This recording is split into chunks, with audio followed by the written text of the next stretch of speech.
Hello everyone, welcome back to my channel, Crafty Concepts with Erin. I have a scrapbook layout for you today and I think you're going to love it. It has a fun, whimsical feel. I am documenting these photos of my son Clayton and he's dressed up like one of the presidents. Can you guess which president he is or who he is?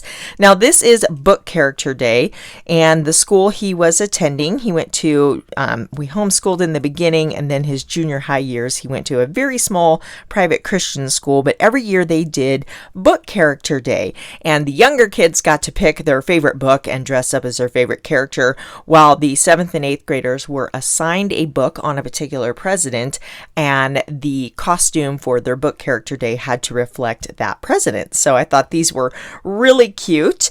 And when we get to the title, I'm going to show you a couple different ways you can do that using the print and cut feature from Cricut or not. I'm going to kind of show you the difference and explain why I might choose print and cut versus the original just cutting and adhering it together. So let me go ahead and clean this up here, grab my base layer.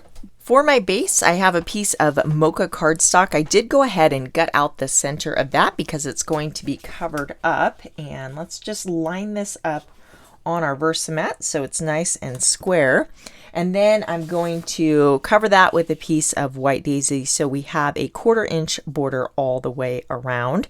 And this is what we call frame style layout. So let me go ahead and, oh, that's neat. I don't even have any tape runner in this one. Here we go. Let's go ahead and just run a little bit of tape runner all the way around and get this adhered. And now I'm out of tape runner. It's going to be one of those videos. That's okay. I keep refills on hand at all times because that is quite possibly the worst thing for a scrapbooker, right? You get the inspiration, you're in your groove, scrapbooking away, and you run out of adhesive. Nobody likes that. So using the little measurement marks on my Versamat, I can very easily square that up. Now this piece here, I have cut to 5 inches by 11.5. Let me make sure. Sometimes I throw the wrong measurements out at you guys. Yes, 5 by 11.5, and this is going to sit right here.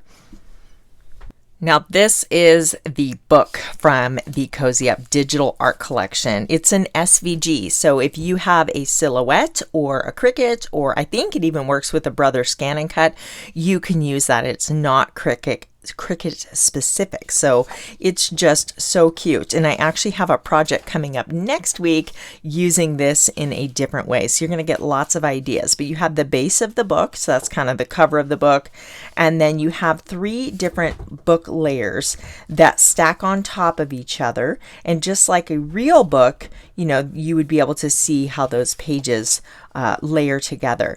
So and then these two are 2 sheets, which is nice because you can kind of ink up the edges and really define that. And this is going to be the base for my photos. Let me bring those in so you can see how this is going to look here.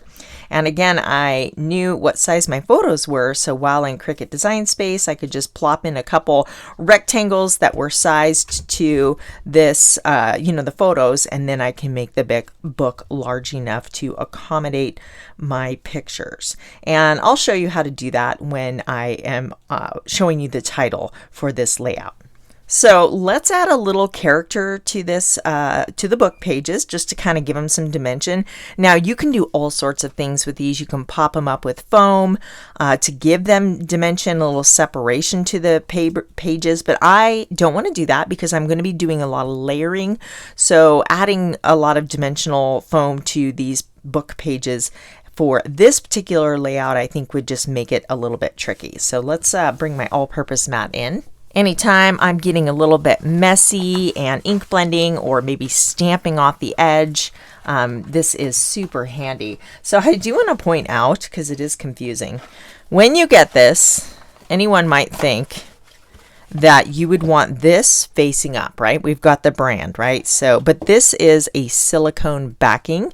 This is meant to go down, probably because maybe that just sticks better to this side. I don't know why it's like that, to confuse us maybe. But that shiny side with the logo goes down because it grips to your work surface and it does not move around. If you had it flipped upside down, this is a smooth surface and it would move around.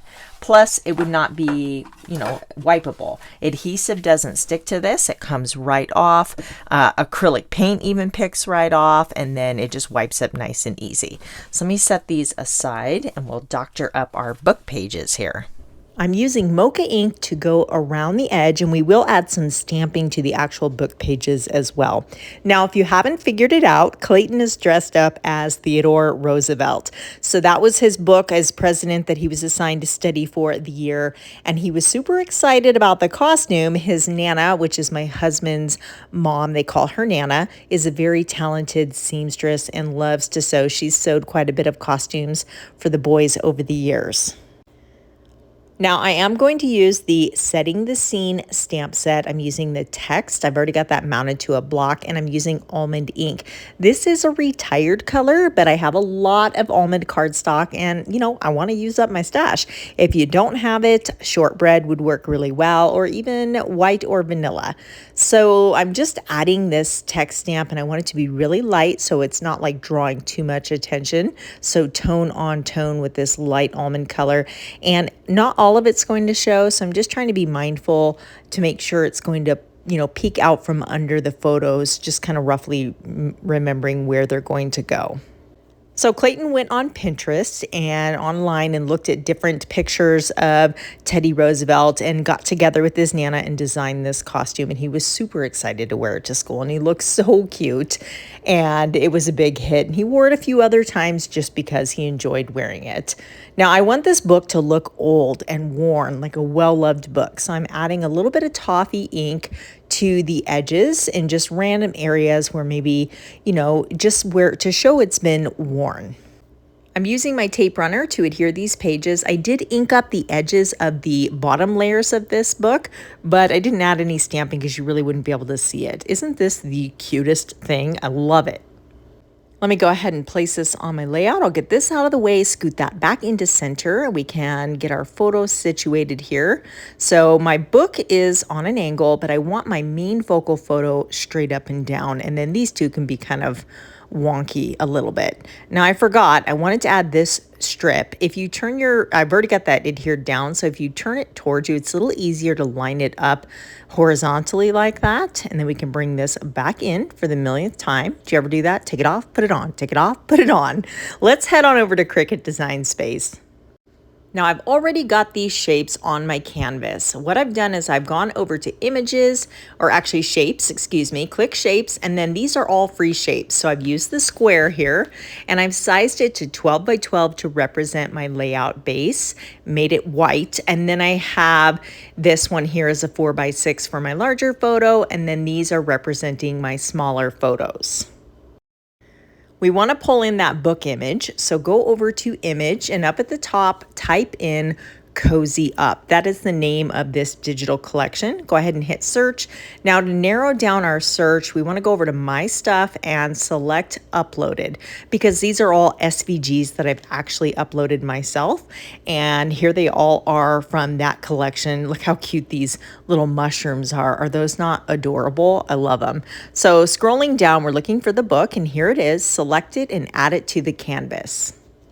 Now it's already coming in at a size that they felt was, a good size, but we can change it. So it has a title on there. It says on to the next chapter. And I think that's super cute, but I don't want to use that today.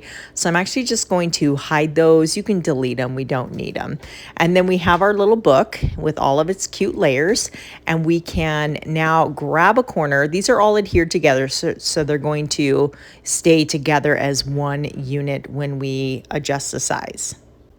So this is a great way to get a good visual and figure out how big you want to make this. You can even figure out your pattern paper cuts and how big you want to print your photos. I print at home, so this helps me size my photos when I play around in Cricut Design Space ahead of time and kind of design my layout. Now see how this is behind there? That's not helpful. We need to bring this to the front, so go up to Align and Bring to Front. I do not pre-design all of my layouts in Cricut Design Space, not even half of them. Oftentimes I'm just kind of winging it or scrap lifting myself, or I have an inspiration layout, but every once in a while I do love to design them in here and create this way. So these look like they're going to fit really well. We can even get fancy and kind of, arrange them how they are on the layout, kind of off kilter there. And yeah, I think that's going to be good. One thing I was just being mindful of is the edges here on the, the right side right here, and then the left side. I don't want that all the way to the edge of my layout. So I just kind of made sure to size it appropriately. Now we need our title. Let's go and click on text right here. It's automatically going to default to Cricut Sans. That's fine. I'm actually going to use that. That's a free font. I've typed in the word book, and then we want a second one, and we'll spell out character day. So book character day. Let me just kind of move these over here so you can see what I'm doing. Now I want to create an offset. So we're highlighting that. We go up top where it says offset. It's automatically 0.25. That's pretty big. I want to size that down. You can either type it in or you can slide this little, bubble along the bar and kind of visualize it. I'm thinking maybe let's go with about 0.0. That's still a little too big. 0.09. Yeah, I like it. So click apply. It's going to be black. That's okay. Go up to the little color box here and you can make it whatever color you want. I want it to be white. I'm printing it on white cardstock or cutting it from white cardstock. Now I also want to change the color of the word book.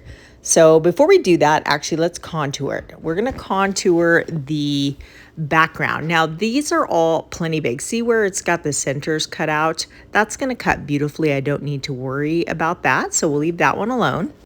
But I do want to change the color of the word book. So I'm grouping those together. That way I can change the size and the offset will stay in ratio with the actual letters. So select the font, go up here to, see I'm just on the font, not the offset.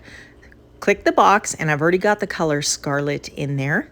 And now we can put this over onto our layout. That's looking good. We may change the size a little bit. Now we want to repeat the process with character day, the second half of our title. Let's go ahead and change that to Scarlet right now. Then we will apply the offset, and very conveniently Cricut has remembered the last offset dimension. So we can just click apply, select your background color. I'm changing it to white. We can group this together up top, just hit group. And now we can move this into place. And I want it to act as an anchor for my photos so they're not falling off the bottom of the book. You can play around with the size here. And again, it's very helpful because we can easily see, how big our photos are, how big the book is, and we can just make it all look cohesive right here in Design Space. Now for the sake of this tutorial, I am going to duplicate these. So we're going to go up and hit duplicate and move that over here. We'll also need a duplicate copy of book. And that way I can kind of show you cutting it versus print and cut. I have already cut out my book and I don't need the photo place card holders and I don't need the background. So I am actually going to just kind of get rid of that. So let's go ahead and move these over here. And then we can just select all that. You can hide it if you feel you need it, but I'm just going to delete it. I've always got the undo button. And now for this one here, let me just kind of move these over here side by side. For comparison's sake, let's go ahead and size these the exact same size. So when we're looking at them on the layout in real or in person, after I've gone ahead and cut them out, we can get a true comparison. Now let's just double check the contour. I want to show you that again. And I know we already went over that, but let's just go through that real quick. Select the offset. Over here on the menu on the right, click contour, and then you can either eliminate those holes or you can keep those holes. Again, these are large enough to where I'm not worried about them, being difficult to cut. But let's take a look at the other letters. And again, you want to select just the offset, click contour. Now, it's probably hard to see, but right here where the D meets the A, there is a teeny tiny, it's a hole. But that's not going to cut well. It's going to look like snagged. These two are okay. So what you want to do is just hide that by clicking on it. I'm going to do the exact same thing in the one that I am actually physically cutting. We want to get rid of that guy by clicking it. You can also use this sidebar menu. You can select them to hide them by either clicking on the letter or clicking in here, and you can even hit hide all contours. But enough of that, let's move on. Now we're almost ready to cut these out. So what you need to do if you're going to print and cut is click, we've got that selected, down here, flatten. Now it kind of looks like the black outline or the offset disappeared. Do you see it, the difference here? It's still on this one that we haven't flattened, but it's there. Don't worry, it's still gonna cut it out. We just want this one here, and we're gonna click flatten again. Now you'll notice it's grayed out, but at the top it says print then cut. If we were to click on this one that's not flattened, it says basic cut. So this one's going to, the flatten button is the main thing. If you're gonna print and cut, you have to flatten it in order to do that. So we are ready. We can click make it. It's going to take a second and then this will pop up. So this is our print and cut. This is what it looks like. Now you'll notice it is on an 8.5 by 11 piece of paper. So it's kind of like a letter size. It will not work. You can put a 12 by 12 on here, but it's not designed for that. So the largest you can do print and cut is 8.5 by 11. So these black lines, they will print, and that's going to help the Cricut know where to cut. It works off a light and it's going to read those. Now if you go down to the one where we did not flatten, it's going to look more like what you're used to. You've got your letters here, and then you've got your, the second layer of our title. So let's go back to our print and cut. Now we are going to go down here and select continue. Now you'll see here it says we need to send it to a printer. So click on that. We're going to send it to our printer. You can, I highly recommend you turn on the system dialog box so we can adjust the settings. So what you want to do is make sure you have the correct printer selected that you want to send that to, and go ahead and hit print. Now my dialog box is always behind my Cricut. So if it's not popping up for you, maybe drag down your Cricut and then, screen and look for it behind there. So we can change the settings in here, color, we've got media and quality. I like to select the rear tray because I'm using cardstock and it feeds better. And then I am also going to use, you may have a cardstock option. I don't on my printer, but I use the photo paper matte, and that will tell my printer that it's a thicker piece of paper. And then we can go ahead and, of course, quality is best. Send this to your printer. Go ahead and click that print button there. I'll run and grab that from my printer. Let me put this back in a frame here. Here is what it looks like printed. We're going to line it up on our mat just like we would when we're cutting out any other Cricut project. And again, there's those black lines it's going to use to read this. So let's go over and put this in our machine. I did speed this up quite a bit. It took well over a minute for my Cricut to kind of putter around on this page, exploring the area before it decided it was confident enough to get the job done and go ahead and cut that out. Now, as I mentioned earlier, it does use light, so they recommend you have good lighting for your Cricut to be more accurate. Okay. So there's all of my bits and pieces from a traditional cut where we've cut the offset, and then we have the actual letters to place over the top of the offset. We're going to have to glue these down, and this looks really good because it has texture, it's layered, there's a little bit of dimension. If you print or cut a couple of the offsets and stack them up, it gives it even more dimension. So this one is pretty easy to adhere because those are thick letters, they're kind of block style, so that's not going to take me all day to adhere. Now the difference with print and cut is it actually printed those, so it's one piece. You don't have two layers like you have here. You have one piece. It's one and done. I do not have to adhere the letters. Now there's no dimension, it's flat. I mean, you can still cut a couple offsets and stack those up, but that is the main difference. So this one uses ink, it prints through your printer, and then it cuts out the offset. And you can see they look very similar. Same result, but this one has dimension to it, and then this one is flat. Now, I get asked why, when I do print and cut, people will ask, well, why don't you just cut it out? In a situation like this, it's not a big deal because those are easy to adhere. This is a layout I did a while ago where I used the print and cut feature. And the reason I did it on this particular layout is this font is very scripty. There's a lot of very tiny, intricate parts to this font, and it would have been kind of a pain to glue that down. To get glue on those tiny pieces would have been, it'd have been messy, to be honest with you. And now it's just one and done. I can stitch, this is one solid piece, Floating in Venice. The entire title, I connected it, so I made my offset large enough to encompass all of it and connect it. So this is definitely why, or when, I would use the print and cut as opposed to cutting it out traditionally. It's really personal preference until it comes to, you know, something intricate like that, and it's much faster. So, you know, you can see it looks very similar. And okay, truth be told here, I had my Cricut set, nothing like doing it on camera and you make a mistake. My Cricut pressure was set far too high and it was massacring the paper. So I had to stop it and reset it to cut at the accurate or the right pressure for this cardstock. So if you wanted to just go book character day, look how quick I can put those down and I don't have to adhere anything. But since I took the time to cut this, I am going to use the dimensional option because, as I mentioned, these are block letters and it won't be too difficult if you have a fine tip glue like this Barely Art Precision Craft Glue. Super fine tip, and it makes gluing those letters pretty simple and nice and clean. Just keep the pen in it when you're not using it and it won't clog. So I'm going to go ahead and save that for another day, and I will get these all adhered and I'll be right back. I went ahead and got everything glued down, and I pulled some stickers from the coordinating sticker sheet. So there's this stack of books, an adorable little snail just because I thought it was cute, an open book, and then a pair of glasses because he's wearing glasses. And then this is almost like a title in itself, but it works as a subtitle. So many books, so little time.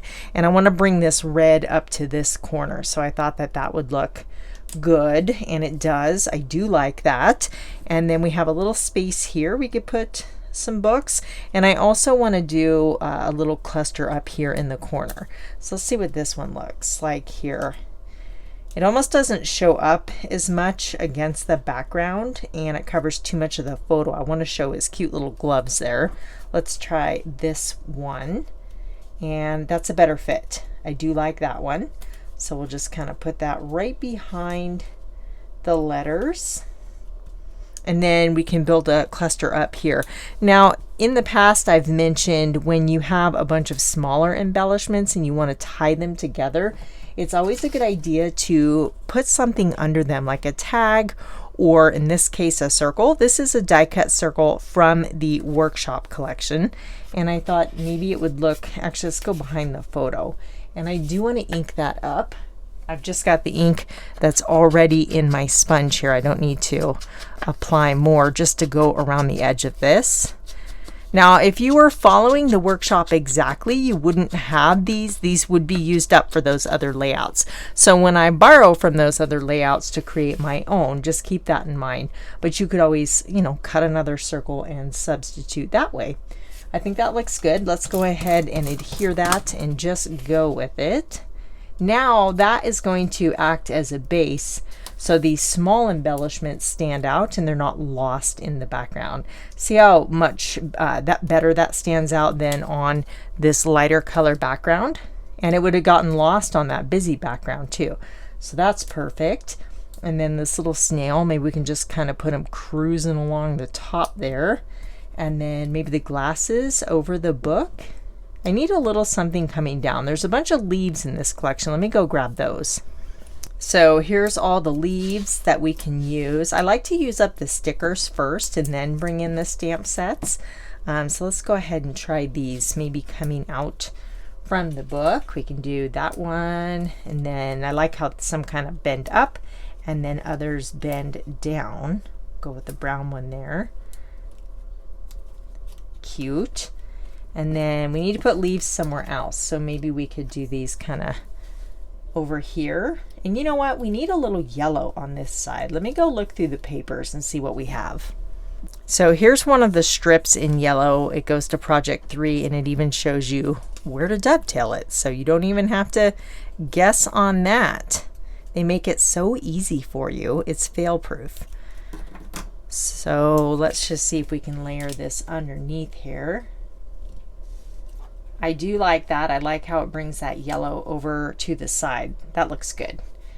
Maybe just a little bit less. Let's make room for our leaves, and then we can put this one kind of going out or down. And then maybe an orange one. Kind of put him in there.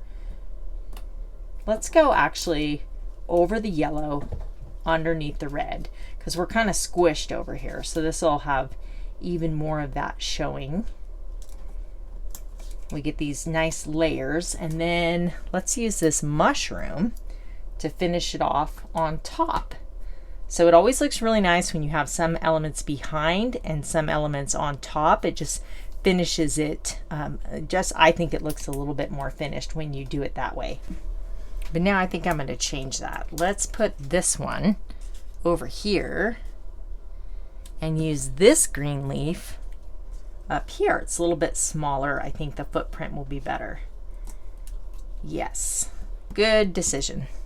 Another thing I enjoy doing is fussy cutting elements from pattern paper, and this paper is perfect. Now I'm missing the bottom corner because I cut it from the edge, but I thought I could camouflage that. I could tuck it there or even over here. It's little lined notebook paper. Yep, I like that. We're going with that. I would like to invite you to hit that like button. Thank you so much for doing that. It does help me out quite a bit here on YouTube. And of course, everything I use to create this fun layout can be found in the description box below. If you are looking for more ideas for school pages like this one, I do have a playlist right here. Go ahead and check that out. And I hope you'll find all sorts of inspiring ideas to try. Thank you so much for hanging out with me today, and I will see you very soon on YouTube. Bye.